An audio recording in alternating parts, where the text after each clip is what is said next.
navutse mama wanjye papa wanjye ambyaje mama wanjye ku ngufu. Hano aha gutya nkozemo gutya harimo umwobo mu mutwe, kandi n'umwobo natewe na papa wanjye. Aha hari inkovu y'ubushye gutya, aha gutya mene hano ni inkovu natewe na papa wanjye. Erega ubu nubwo mba nicaye mba ndi no kurangisha mama wanjye mwana. Mama wanjye ndamurangisha, sinzi yari nimba yarapfuye simbizi, nimba ariho simbizi. Ubwo nibwo butumwa natanga, nimba uri mama wibereza Australia cyangwa wibereye hano hepfo mu Gashyekero, waje ukandeba ko nabaye umusaza.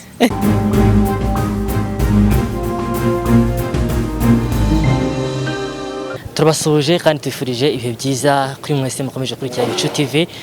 Nizere ko umeze neza cyane. Abantu mudukurikiye muri hano mu Rwanda, abadukurikiye muri hanze y'u Rwanda, hakurya y'amazi magari, mwese turabakunda cyane. We love you so much. Turabakunda cyane, nkunze kubivuga cyane.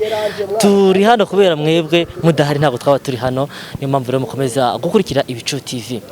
Niba utariyandikisha mu muryango mugari wacu, kanda subscribe, usangize kandi n'amakuru yacu inshuti zawe. Nitwa Abayo Minani John. Ndahangaha aho tugiye guhura n'umunyamakuru ufite ikibazo ari kurangisha mama we, baburanye mu gihe cya jenoside yakorewe Abatutsi mwaka 1994. Kuri ubu ngubu rero ari kurangisha umubyeyi we, ari kurangisha mama we kugira ngo abe yamubona. Niba udukurikiye rero nakubwira yuko nawe ushobora gutambutsa iyi message cyangwa se ugafasha uyu mugenzi wacu n'umunyamakuru wimazemo igihe ari kukirangisha umubyeyi we mama we. Tujye kugenda tuganire, atubwire byose, hanyuma uko byagenze byose. Ntujye kure y'igikomere. Bimeze bite? Shameze neza. Byatari ndashima Imana. Ako ufite umusatsi mwiza by the way. Harahiye. Ariko ubwa mbere numvise umutoma w'umusatsi. Nta muntu arabikubwira se? Shasi wewe wenyine, ariko nyine biranangaje ko bimbura umujama. Ubwo se reka bajama nako tubona ibyiza. Wari umuntu wahita wumva ngo gusko ngo bari abanyamakuru ari abatinganyi. Dore baba bamamagaye reka mereze umupampe yitabe. Ariko ufite umupampe kuri telefone. Cyaro umusirimu ala. Abapampe. Ari umusirimu tu. Meze bitese? Ndashima Imana n'abantu bake. Kuri kishima abantu bake. Umuntu se impamvu nshima abantu bake. Hari igihe ushobora kuba ufite abantu 1000 kuri simukadi yawe, ariko umuntu umwe akaba ari ufite akamaro muri abo bantu 1000, kandi bibaho. Rero impamvu nshima Imana cyane nuko nyine ari ituma mbaho mu buzima bwa buri munsi. Cyane. Ariko nambaye neza da. Shawapi. Ndashima Imana, urakoze cyane. Nawe wambaye neza no kabana. Aho se mani kuki mudakunda kwigaragaza? Kuki mudakunda kwigaragaza? Kwigaragaza. Gutyo nyine. Ese uvuze ngo abantu ntago banzi? Simbizi. Nta kibazo. Hanyuma se bimeze bite? Meze neza, ndashima Imana. Ndasuza n'abantu bo ku bicu-TV. Ndabasuza kandi hari umuntu se wibaza ati Emi bundi ni muntu ki? Emi ni umusore w'imyaka 26 y'amavuko. Wavutse ku itariki 14 z'ukwezi kwa kabiri. Kumva navutse kuri Saint Valentin. Amazina yanjye nitwa Rukunde Emmanuel bisanzwe. Ari ryo ryavuyemo Emi, ndi umunyamakuru wo kuri yawe TV. Bimazemo igihe si byo byonyine nkora. Dufite na patisserie ikora amakeke ku Muhima. Nza gusura. Yitwa Utamu. Nkaba ndi CEO wayo. Ko numva uri umutaramu hano. No gushakisha nyine tu. Ariko bona nyine uko gushakisha bigenda bivamo tu. Hamwe n'Imana no gusenga. Niho Imana nyine igenda itugirira neza umunsi ku munsi, kandi Imana wayihesheje icyubahiro. Wenda si biri perfect cyane, ariko Imana wayikunze ugaca bugufi mu bantu, ukubaha buri muntu wese, ducyo ufite ukadusangira n'abantu, nta kuntu Imana itakugirira neza. Nkangiyo nekereje ahantu Imana yagiye inkura, umunsi ku munsi umunsi ku munsi umunsi ku munsi umunsi ku munsi, so bituma nanjye nyine mvuga ngo Mana warakoze ngaca bugufi. ndumva uri n'umuntu unamenyereye mu gakiza. Simbi menyereye, burya nta muntu ujya umenyera agakiza. Nigeze gukizwa muri 2009, muri 2009 niho nakiriye Yesu Kristo umwami n'umukiza wanjye, niga i Butare Huye. Si byari byiza, buriya hari igihe ubuhamya bwanjye nanaburarikira abantu kuri Yago TV show mu minsi iri imbere. Bwose page y'ubuzima bwanjye ni page nakoramo filime. Hari umuntu urambwiye ngo mfite umusatsi mwiza, ariko uyu musatsi hari ikintu uhisha ku mutwe wanjye. Ubundi ntabwo nkunda umusatsi, ariko uyu musatsi hari ikintu uhisha ku mutwe wanjye, kandi ni ikintu natewe n'umubyeyi wambyaye mu nda. So rero bivuga yuko bazabimenya. Waduhayo gatoya, duhe ibango akantu gatoya kuri ubwo buhamya bwawe n'ubundi bwose, ariko duhe gatoya.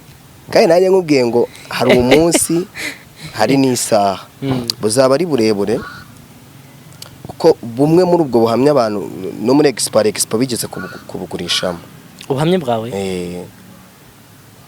Hari igihe abantu babona umuntu agenda gutya mu muhanda bakumva ngo umuntu ni muzima, ni umukire, bakumva ngo yavukiye mu bisubizo. Ariko umuntu aturuka kure, aturuka kure cyane. Wenda kamwe gatonya, wenda nka kimwe cya zero. Navutse mama wanjye, papa wanjye ambyaje mama wanjye ku ngufu.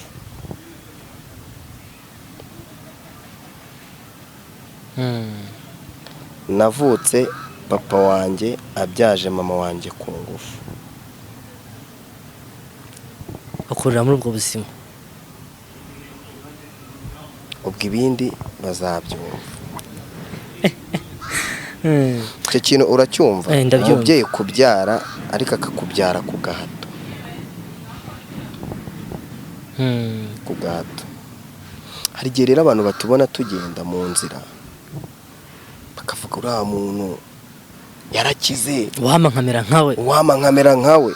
Ntukifuze kuba nk'umuntu wa muntu, kuko ibintu umuntu agendana mu mutima, ibintu umuntu agendana mu mutwe we, abiguhaye ukabigendana, ushobora kuba utava ku ntambwe imwe ngo ugere ku yindi.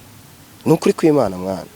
Abantu bakatubona hano ku mbuga nkoranyambaga ngo twatwitse, turatwika, ariko mu mitima mani tuba twaragurumanye cyane. Rero kuvuga ngo papa wanjye yambyaje mama wanjye ku ngufu, hari impamvu mvuga ko mfite imyaka 26. Navutse mu gihe cya jenoside, bivuga ko mfite imyaka 27. Ariko uwo mwaka navutse ku ngufu ntago njya nkubara. Uwo mwaka ntabwo ubara? Sinjya nkubara. Hari impamvu nawe ubara. Buriya abantu twese tugenda na sembole dufite ku mubiri. Uwo mwaka sinjya nkubara, kuko uwo mwaka hari igihe kuba akakanisha sinari kuba ndiho.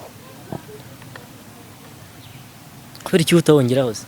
Impamvu nawongeraho, sinigeze nonka ibere rya mama, sinigeze nerurwa ngo njye ku bibero bya mama, sinigeze njya no mu mugongo wa mama. Niyo mpamvu rero uwo mwaka sinjya nkubara. Niyo mpamvu njya mbwira abantu, wowe ufite mama wawe, ukaba umufite mama wawe, ukavuga ngo ufite mama wawe wakubyaye, uyu munsi ukaba utamwubaha, ukaba utamukunda, ujye umenya kuri ikigwara. Hari abantu twifuza gutunga ba mama, nkumva nyine nkumva nyine uburyohe bwo kuvuga mama. Man, hari abantu tubyifuza kuvuga mama, hari abantu twifuza kwita abantu ba mama. None muri ubwo buzima busa naho bugoye, bukomeye, bubabaje, ndumva ari nk'inzira y'umusaraba ikomeye cyane. Urakuze kubera Imana, mu mikurire yawe, mu myigire yawe, ntabwo bwari ubuzima bugoye cyane. nyine nawe urabyumva,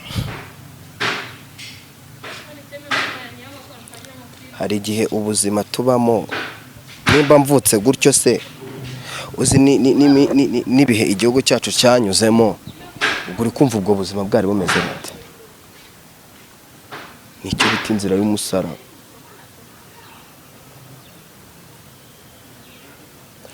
uzi hari umukobwa hari umuntu ujya umbaza, ngo ukunda abakobwa? nkambwira ngo abakobwa ndabakunda, ariko njye ngira amatansiyo. mani hari igihe nshobora nkavuga ese ubu nshobora kuryamana n'umukobwa nkaba namutera inda, ugasanga nyiteye mushiki wanjye ntabizi, cyangwa ugasanga nerese umukobwa mu kumutereta, ugasanga mu munsi w'ubukwe twicaye aho ngaho, ukumva haje umuntu ati uyu ni mushiki wawe, ku munsi w'ubukwe wasabye wanakoye. kumva rero ntabwo biba byoroshye, iyo paje tuyihorere. oya iyo paje reka tuyisoresha aka kantu. Emi wakuriye muri ubwo buzima ariko uza no kwiyubaka, ubu ngubu hari aho ugeze. Emi wiyubatse ubu ngubu ugezeho, mbega wiyubaka? mani siniyubatse, ndacyakeneye byinshi n'Imana yanyubatse, nubwo ari igihe abantu tujya tuva hari ahantu tuva tukagera ahandi tukumva ko byaryoshye tukadamarara. nakubwiye ko nigeze gukizwa mu mwaka wa 2009. ari nacyo kintu njya mpora nicuza rimwe na rimwe. Imana ingirira neza, nyuma nza kubera ikigare nza kumera nk'ubayeho gutya. mani sinigeze nk'inzoga ubundi. natangiye kunywa inzoga mu mwaka wa ryarira 2018, 2019. nk'abura buntu utangira gake gake bikarangira, kuko yo nabona agapeti score nubaga ari ikibazo, kandi muri iyo myaka narigeze mbibona. ariko nkaba nanywa icupa rimwe sindenze rya kabiri, cyangwa nkaba nanywa abiri sindenze rya gatatu. ariko muri ibyo nyweye, nimba nkwe amacupa abiri ariko nkamenya ko ndi bunywe litiro y'amazi, uri kumva ntabwo byari ibintu byanjye. so rero ari nayo mpamvu ngo Imana ijye imbabarira umunsi ku munsi, nayo niyo mpamvu navuze ngo ndaziretse burundu, sinzongera kunywa inzoga n'undi munsi. Icyo cyemezo gifashe ryari? iki cyemezo si kera, ni vuba kabisa. navuze ko nazongera kunywa inzoga, kandi biri serious, ntabwo nzongera kunywa. n'inshuti yanjye nari mfite yumva ko ari inshuti yanjye, tumenyana, kumva ko turi buhure. ubwo nyine nimba wumvaga wankundira ko dusangira icupa, guhera uyu munsi siba muri nimero zawe mu bantu utunze, unsibe. wumva ko nyine sinyiri uwawe. ntabwo nyiri uwawe habe namba, wapi. nyine ubwo icupa zero. bivuze ngo ni Emi mushya wahindutse? ni Emi mushya. uzansanga kuri yawe TV, uzumva mvuga. ariko ikintu kijyanye n'inzoga reka. kuko mani ubuzima umuntu abamo niyo yifatira icyemezo. ubuzima tububamo ariko bukanaduhindura.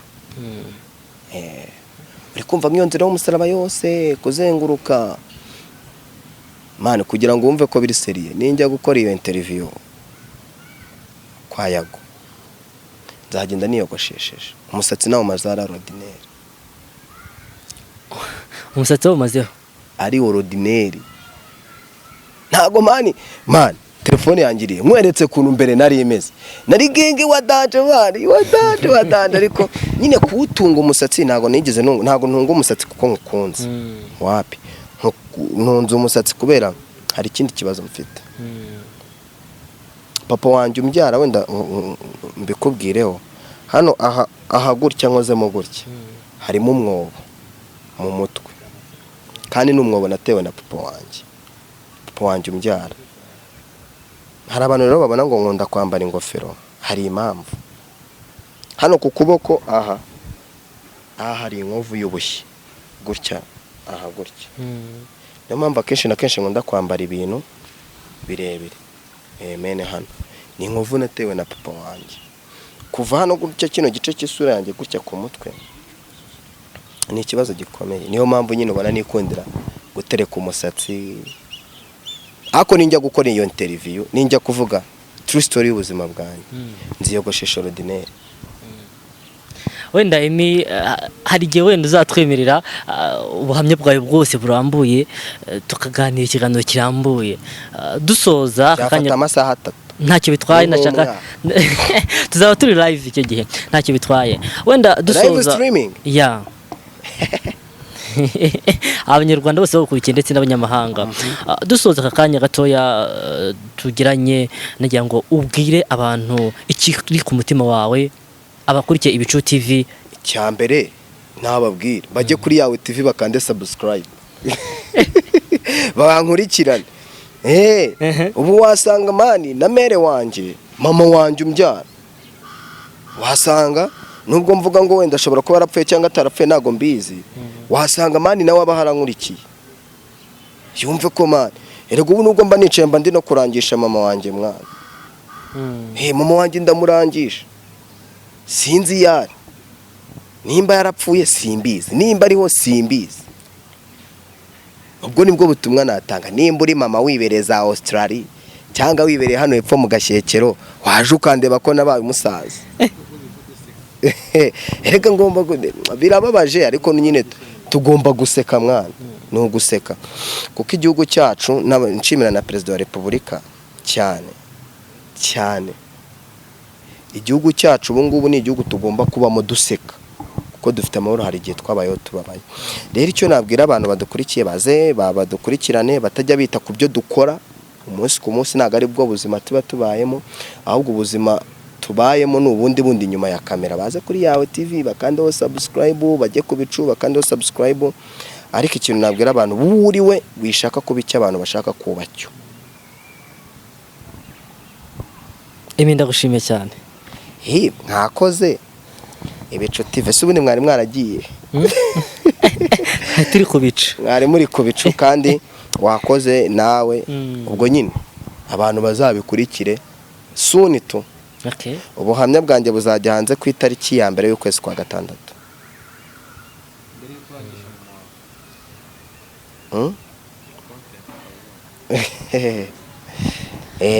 Urakoze cyane. Namwe mwakoze kandi Imana ibaha umugisha cyane cyane.